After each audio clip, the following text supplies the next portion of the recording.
Our next contestant number 15, Kwek Jacob.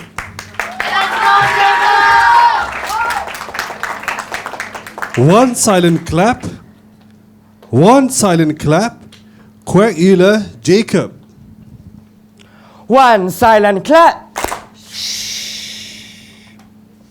Evidently, this nostalgic koan response has been ingrained in us since young. Now, we have all learned the need to stop talking, be quiet, and focus. Yet, why is it still necessary for childish gimmicks like one silent clap to remind us the need to stay silent? Because this world is full of noise. We drown ourselves in heated debates and loud commotions as we strain our voices and shout over one another, just to let our views be heard. We flood online forums like Quora, Reddit, and X, debating about topics like politics, pop culture, and even what the best chicken nugget shape is, wasting our lives away on meaningless disputes. All this in a desperate attempt to be heard. Now, it's human nature to want to be heard. We have our unique personalities and different ways of thinking after all, and we bring different things to the table. Yet in our flurry of preparing comebacks and rebuttals, we carelessly neglect the one thing that allows us to have civil discussions with others: the willingness to let others speak. Now, I'm a debater and I'm passionate about it. In fact, I am so passionate that I practice it at home every day. I am proud to say that I have the innate ability to turn any mundane conversation into a heated debate. For example, here's how a normal conversation at home would play out. Jacob, why didn't you cap the toothpaste tube? Mom, it isn't even that big of a deal. But it's so besides, I'm also removing the germs that build up in a cap.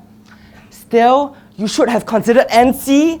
I'm actually doing you a favor because now that I've unscrewed the cap, I've saved you a couple of seconds, so you should be thanking me.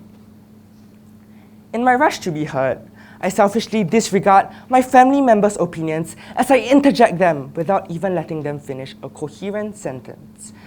And as a result, our relationship sours as walls of frustration stand in the way of meaningful conversations.